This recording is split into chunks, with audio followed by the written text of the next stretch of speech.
So hello everyone, welcome to EduTap. I'm Surbhi and this is Perspective 360 Degree, your one-stop solution for current affairs, descriptive writing and answer writing evaluation. So for those of you who are joining me for the first time at this initiative, let me tell you, if you are preparing for regulatory bodies examinations or any other exams in which descriptive portion is included, that means you will be asked to write a few questions, a few answers to a certain number of questions in phase 2 or phase 1 part of your exam, and you're having a tough time understanding how to write answers, how to prepare the topic and how to practice answer writing. So this is your one-stop solution for all those problems. At Perspective 360 Degree, we provide you a holistic coverage, that is a 360 degree coverage of all the topics that we take in. Today is day 62 and we are back with yet another topic. On the other hand, we not just take a question answer approach to cover these topics, but we also keep an open-end policy. You can reach out to us, you can approach us and post answers in the comment section under this video. That means after this video goes on air, you can post it in the comment section, whatever answers you have written to the question that we're going to discuss on the topic, and in the next 48 hours we'll provide you with free evaluation. Don't forget, the time for you to post the answers is just 48 hours, so it's Friday today. Kindly post your answers by Sunday 5 p.m. So here we begin. All of you, is the audio video both clear? Is the alignment clear? Can you see me properly? Good evening Sejal, aspirant Pratul, Vinay.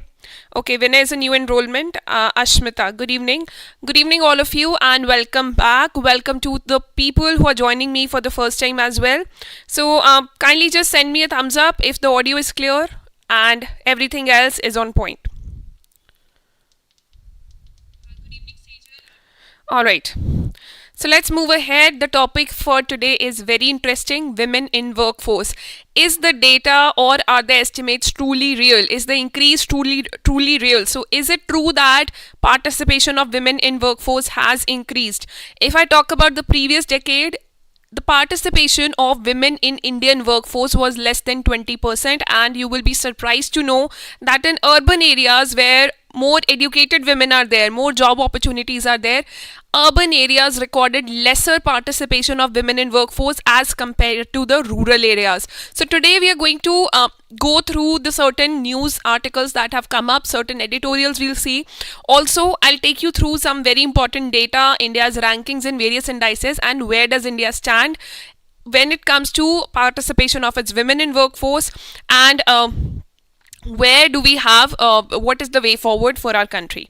All right, thank you all of you, Ashmita, Vinay, Satyam, Runal. Okay, thank you, and let's proceed ahead.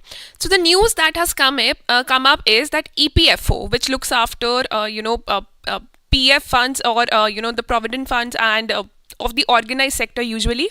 So EPFO has decided that they will launch a new survey, and they in the new survey what they'll do is they'll seek details on women workers to boost their share in the workforce. So the aim will be to increase the participation of women in workforce, and for that EPFO has joined hands with other organizations, and now they're carrying out a survey. How the survey would be? It will be digital. Women would be sent the link to the survey on their mobile phones and the gadgets that they're using. That means it is going to be a digitized survey, and with the help of the survey they're trying to note what are the problems that women encounter in pursuing jobs or in carrying their jobs ahead.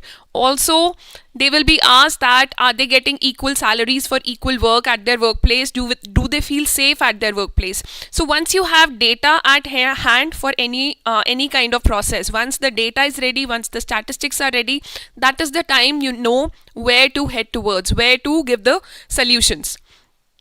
All right, so India releases advisory survey to boost women's participation in workforce. Vion has covered it, and this again the survey has been in news in all the newspapers. There's something that I want you to focus on. This is the news from 13th October 2023 in PIB, Ministry of Women and Child Development released that Nari Shakti surges ahead. Female labor force participation rate jumps to 37.0%. And if you remember, a few days ago we discussed about poverty and unemployment and economic growth in our country. There also we learned that according to various estimates. Last lecture was about the Indian economy, a review. So that discussion paper or that report highlighted that unemployment rate in the country has gone down, and female labor force participation rate has come up to 37%, which was less than 20% before. So this is a news from 13th of October 2023. But what does this data indicate? Is it the time to celebrate, or is it the time where we need to implement more solutions? So first of all, looking at this topic's relevance from RBI Grade B point of view, for so all the aspirants who are aiming for RBI Grade B exam, kindly look at paper 1, economic and social issues. The topic growth and development has a subtopic of poverty alleviation and employment generation in India. So here you can definitely be asked this topic regarding periodic labor force survey or women's participation in workforce, so be prepared. And also social structure in India has a full-fledged topic called gender issues, and this topic forms a part of it. For relevance for NABARD Grade A can be seen again similar to what RBI Grade A is offering. Both the syllabus of both the examinations, they overlap a lot when it comes to your ESI section. So poverty alleviation and employment generation in India. Second is industrial and labor policy, since labor participation of participation or percentage of labor is indicated here, and then gender issues. For SEBI Grade A, you do not have an economic and social issues section. You have the finance section and you have general topics. And there is this English writing skills section where anything with regards to women and their participation in workforce can be asked, so kindly be prepared.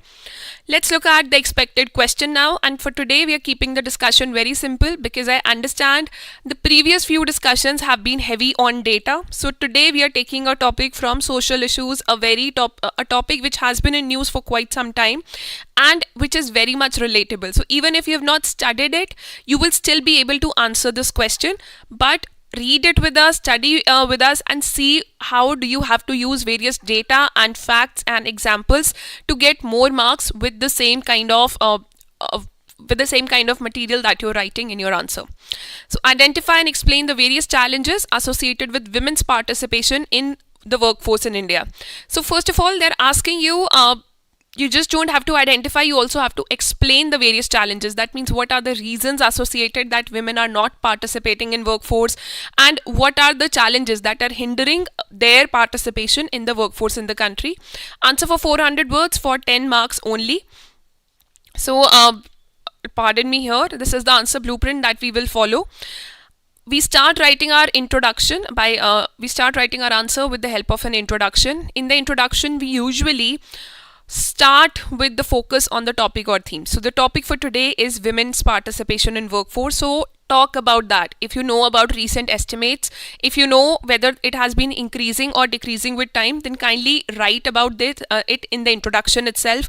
If you know about any such rankings which indicate the state of participation of women in workforce in your country, then kindly indicate that.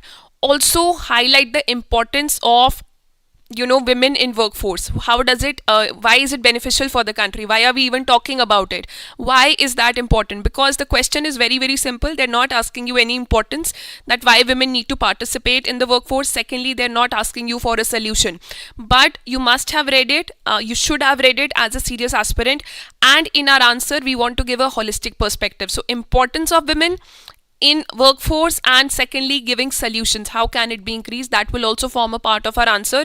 And here we'll use the introduction and the conclusion to do that, and the main body will consist of challenges, and again we'll use a lot of subheadings to write the main body part.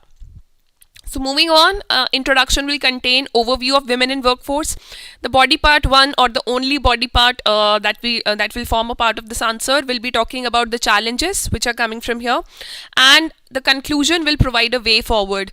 Always, I have repeated it like hundreds of times, whenever you're talking about any problems in the question, आपने अगर अपने answer में कहीं पर भी problems लिखी हैं, if you've written any problems anywhere as part of your answer, then kindly end your answer with a way forward, provide some solutions, appreciate the steps of government which have already been taken, and only then it will be considered as a complete answer. Otherwise, it will just appear like somebody putting out the problems there and not suggesting anything to solve them out.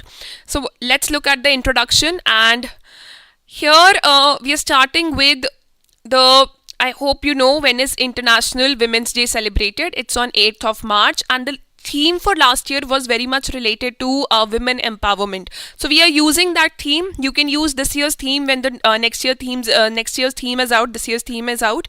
So use such days to indicate that yes, you have knowledge of them, you remember the theme, and then turn the direction of your answer towards what is asked in the question. I'll show it to you here. So the theme for International Women's Day 2022 is was gender equality today for a sustainable tomorrow. However, employment is one of the sectors where gender inequality can be witnessed at its peak. So here you've turned the direction of your answer towards women unemployment and gender inequality with respect to women.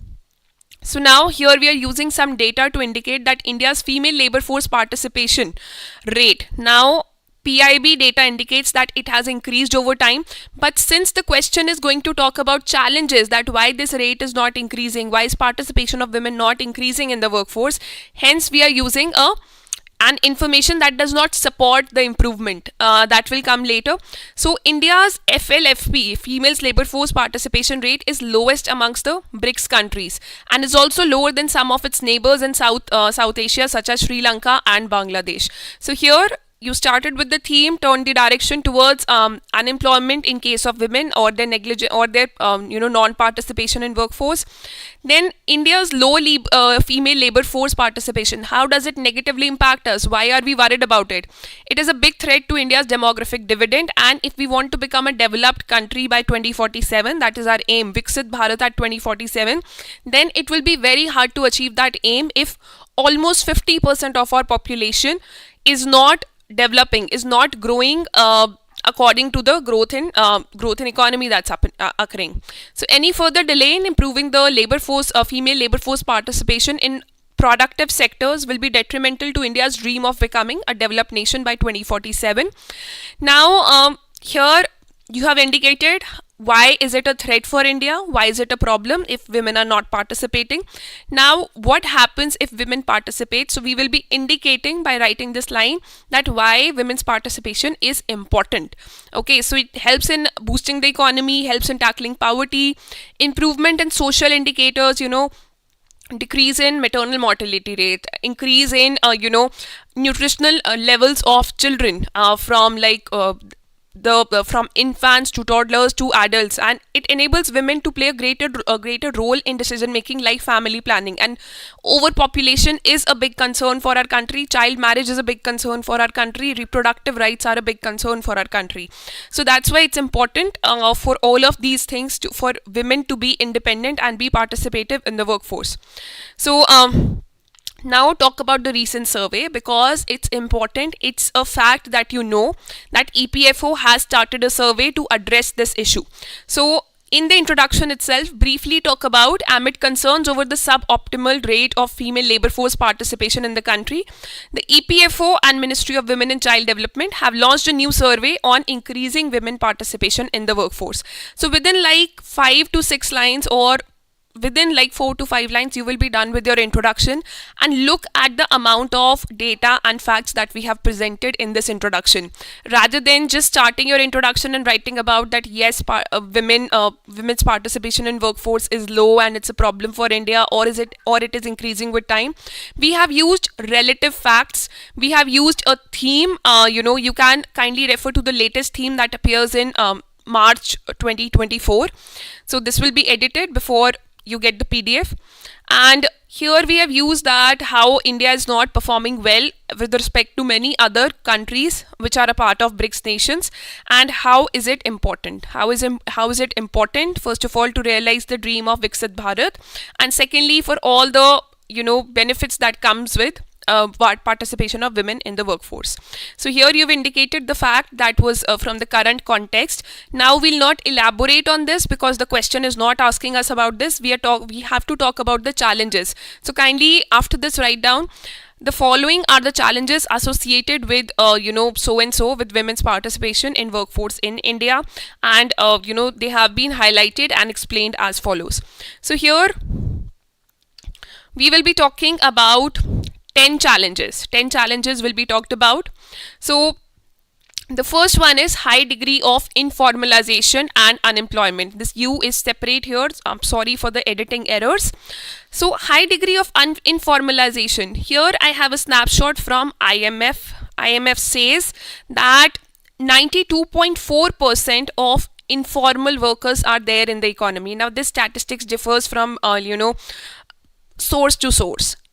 Indian government can say that 85% of the economy is informal. The share of organized sector has increased, but this is coming from IMF. You can choose to write any data. So if you're using this data, you're saying that only there are 92.4% informal workers in the country. That means organized sector is not there, and if organized sector is not there, that means availability of maternity leaves, availability of holidays, other holidays, health leaves, sick leaves, and other benefits are not there. Insurance facilities are not there, and job security is not there. That's why women are not motivated, or they don't find it beneficial to participate in the workforce.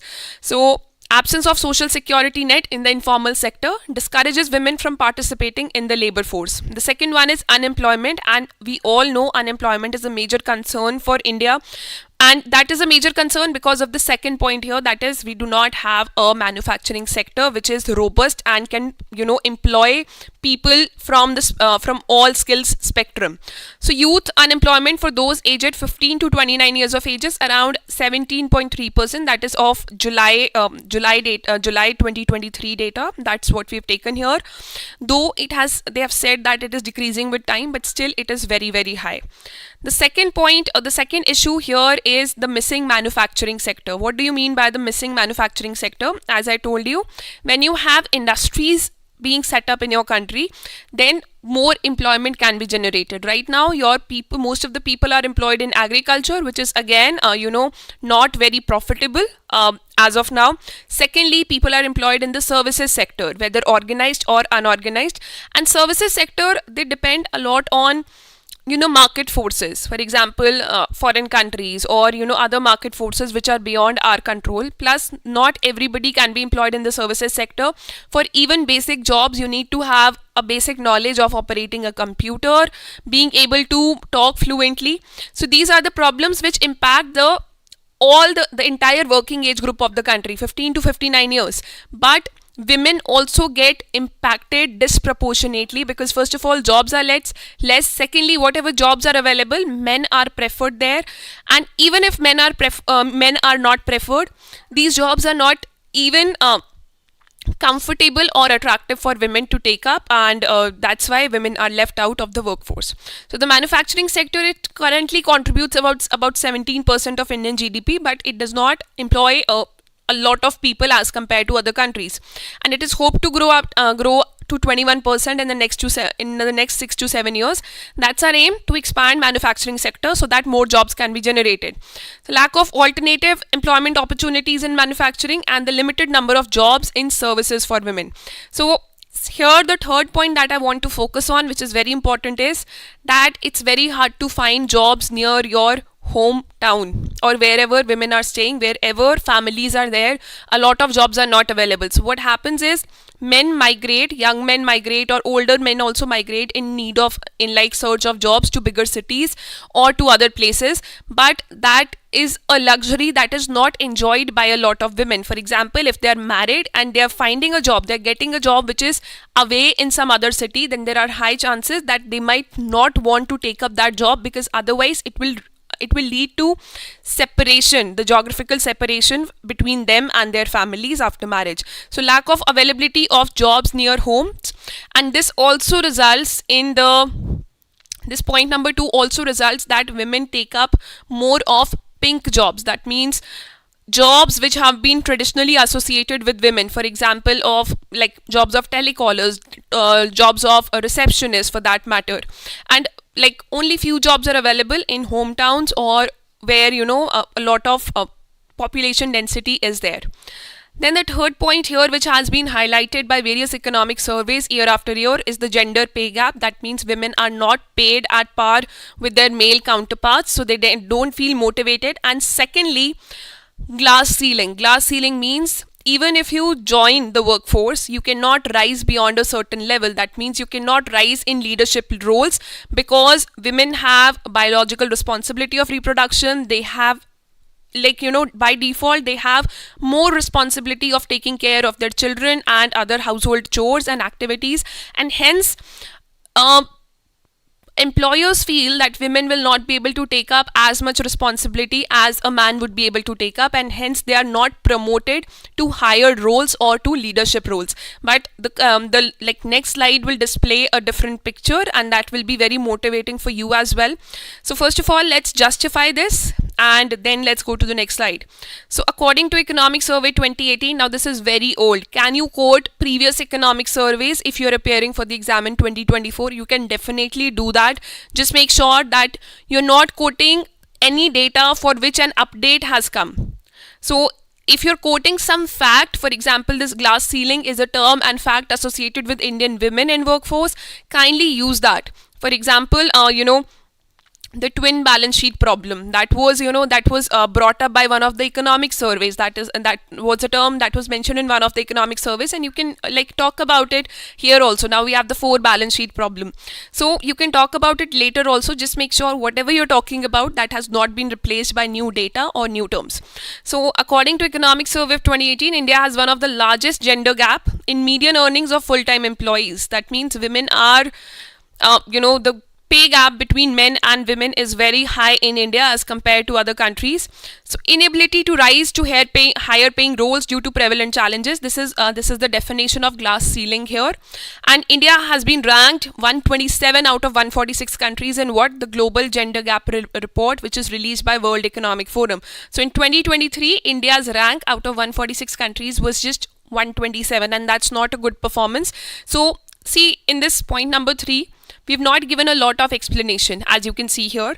But even if you give one fact or an important term, your explanation will be done and you would have justified that subheading. That's why it's very important to understand, to underline the facts that you're reading for the objective portion, and to recall them, to remember them, to recall them in time. Now, this is again an indication. This is coming from Gender Pay Gap and Glass Ceiling. Look at this. So, the first news says from 15 September 2023 that 3 women break glass ceiling to soon become temple priests in Tamil Nadu. So, they have taken positions which they were not supposed to or allowed to take before. Look at this. This is something that you will be really motivated by, that no glass ceiling at ISRO for women, says scientist who led Aditya L1 mission. So ISRO has been very well acclaimed for women empowerment and gender equality, because a lot of women in the past from ISRO have rose to leadership positions. We have ISRO has produced many rockets, many satellite launch vehicles, many other equipment. For example, the Aditya L1 mission was led by a woman scientist. So ISRO is a strong example if you want to quote women empowerment in the country. So why women in banking must break the glass ceiling. So this is from October 2023, and hence that this news indicates that the glass ceiling does exist for Indian women. So that's how you can justify it, and you can also read these articles if you want. Just take the screenshot and then read them out later for yourself. The fourth issue is pink jobs. As I told you, that the societal notions about gendered occupations limit the role of women to specific job profiles like nursing, teaching, gynecologist, etc. And these are good jobs. I'm not denying that these are not good jobs, but the time is right to go beyond these jobs, to demand for equal rights, to demand for equal pay, and to rise in leadership positions. So women cannot be restricted to just these roles only. If we need to be a part of the development story of India and we want to benefit out of it, and also the women have to be promoted for this. So there are tangible and intangible barriers to entry of women in multiple professions like heavy engineering, law enforcement, that is the police forces, and armed forces. So armed forces has opened itself up in the previous few years, but still you can mention this because there is a long way to go. Then there are infrastructural issues, and you will relate to this a lot. What do you think are infrastructural issues? Why women are not taking up jobs? Probably the place where they stay at and the place where they are getting a job, that is very far away from their home, and there is no public transport available. There is no public transport available. Even if public transport facilities are available at an affordable rate, it is too unsafe and too jam packed for women to commute on a daily basis. So a lot of time is lost, and hence they are not able to focus on their personal life, which is considered their, prime responsibility, whether they are working or not working. So if you remember that this year before elections, this year women of Delhi have asked for a separate coach in metro, for an additional separate coach in metro specifically reserved for women, because they've said that it is the peak hours we need to travel at, that is in the morning and in the evening, from our homes to our offices, and then from offices to back to our homes.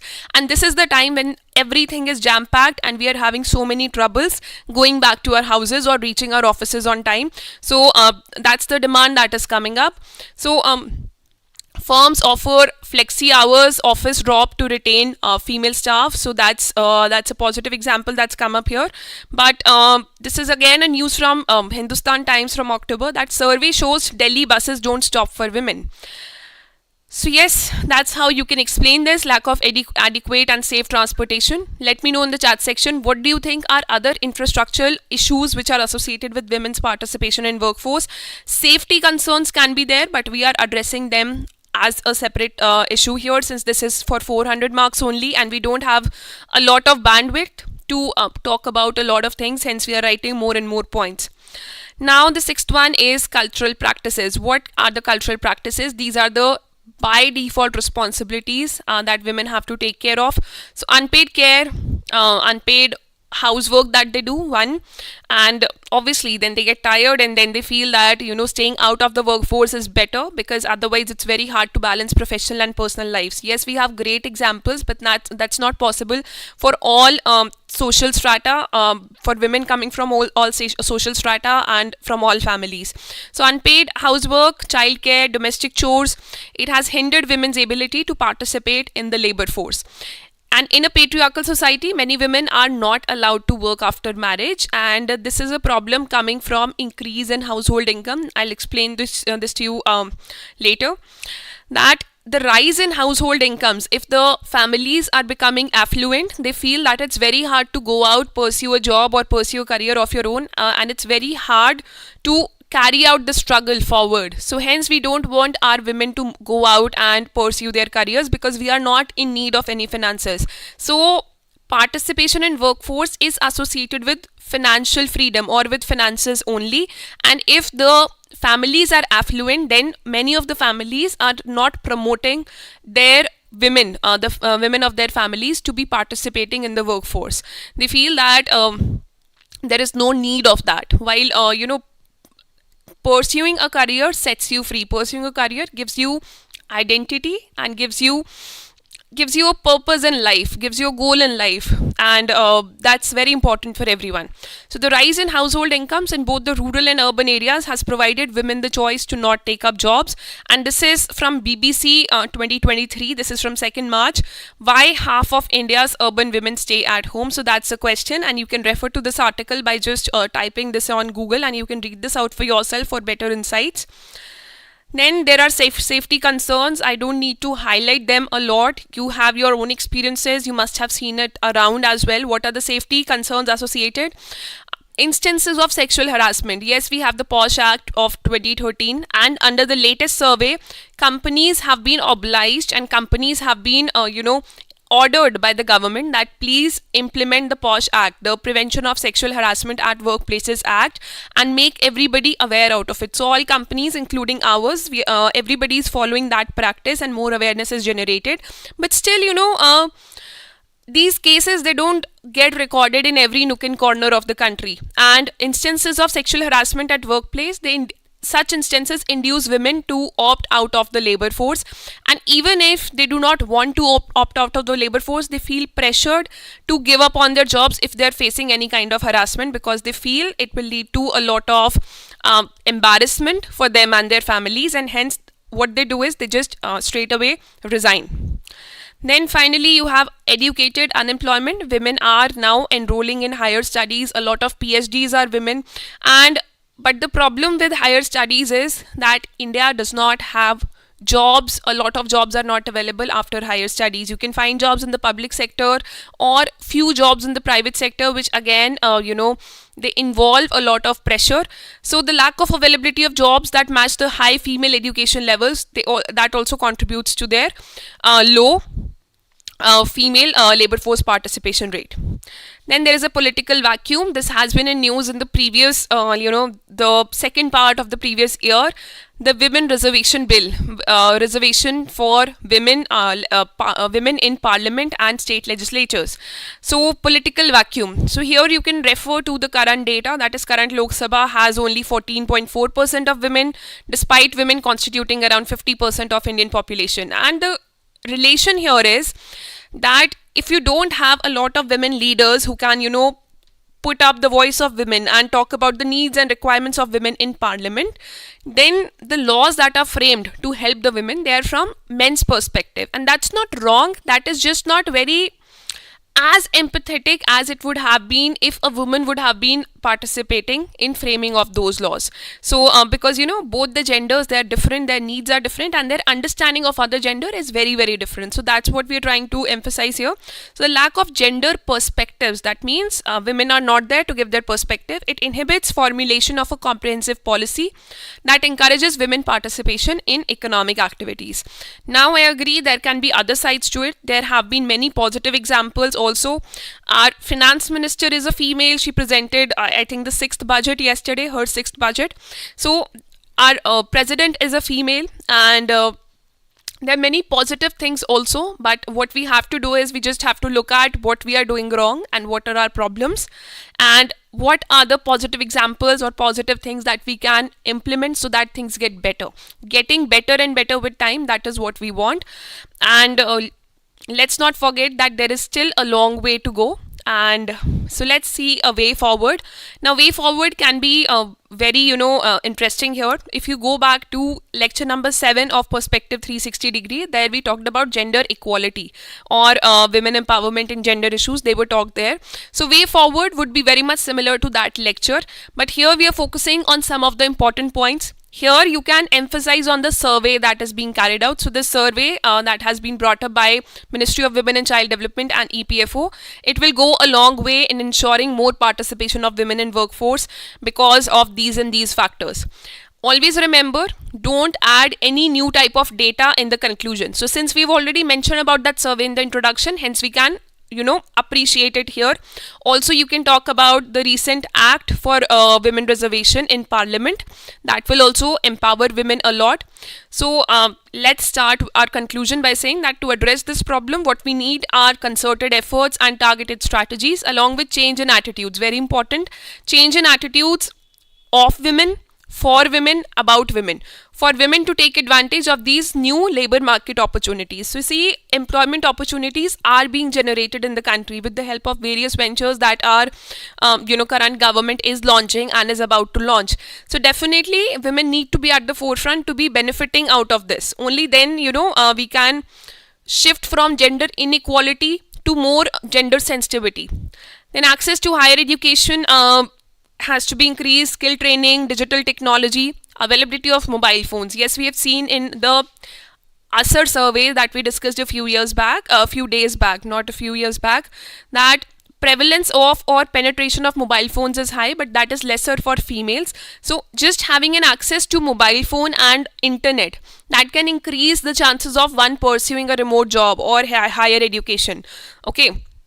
So are the 3 great enablers in helping India reap the potential of its female labor force. Studies indicate that women appreciate the income generating potential of the gig economy. In the first 10 lectures, we've covered gig economy also. Gig economy is non-permanent work. It also includes it basically includes freelancing. So even if women, they have to carry out their household chores, they can still manage a freelancing job side by side. And remote work opportunities, they need to be promoted so that more women can participate in the workforce. So kindly don't forget to write about these two, because these two solutions are more recent and they don't appear in a lot of discussions that I see online. So the ILO Global Survey of 2021, again, it has given a solution that working from home or job flexibility are particularly important for women women. So you can frame this, you can change the statement in whatever way you want, just mention this global survey, that how this can be a solution. Then women reservation in parliament, you can highlight the recent act. Then the survey that we've talked about in the introduction, it will help assess the spread of women employee friendly practices in the country, like crèche facilities for children and equal pay for equal work. The problems when we talked about infrastructure facilities, the only problem we mentioned was transportation. The second problem you can mention is child care. If we have adequate child care practices, and women can be assured that if they leave their children behind at childcare facilities, then there will be good intellectual development of their children, which happens in many of the Western nations, which happens in many of the developed nations.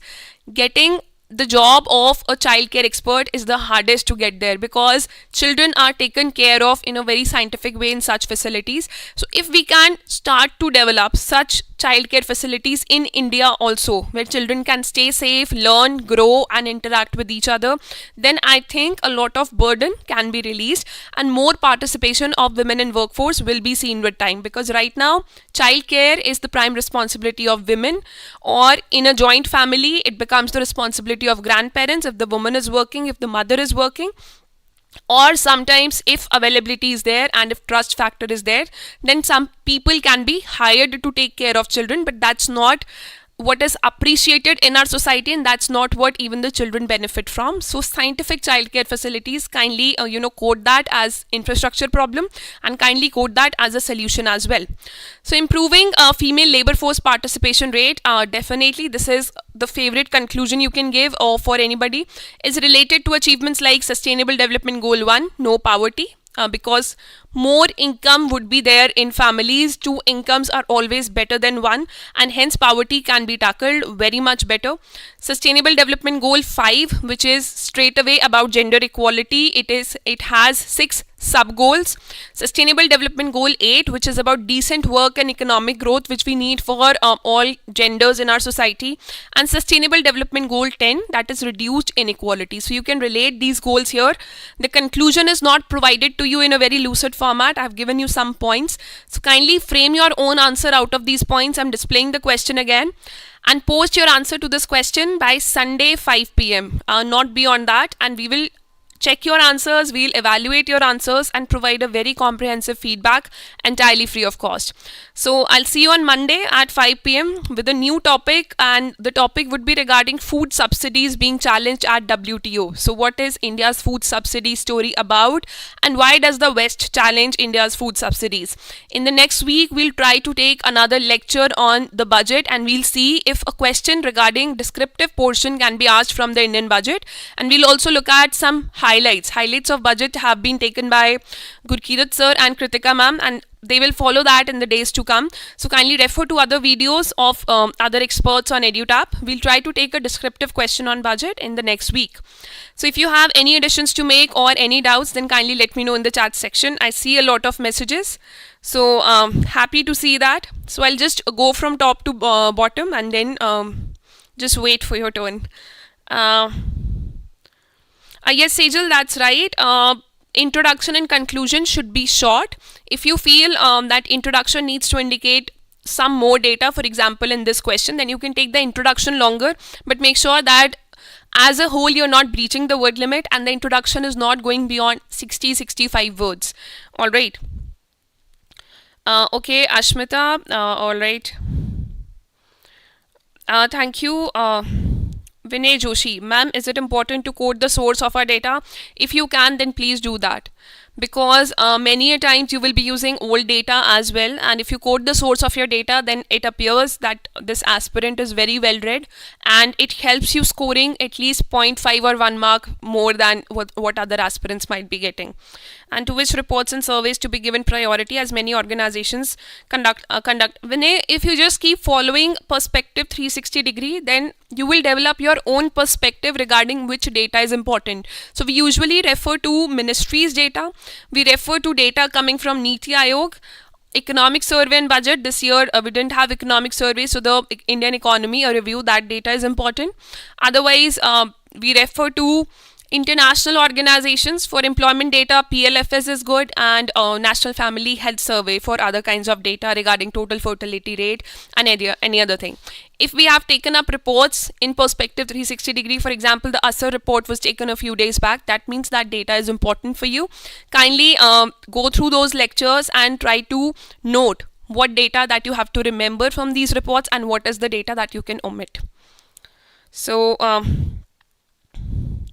yes, Sejal, separate room for mother to feed her child in the office. Crèche facilities in the office itself, they should be provided now.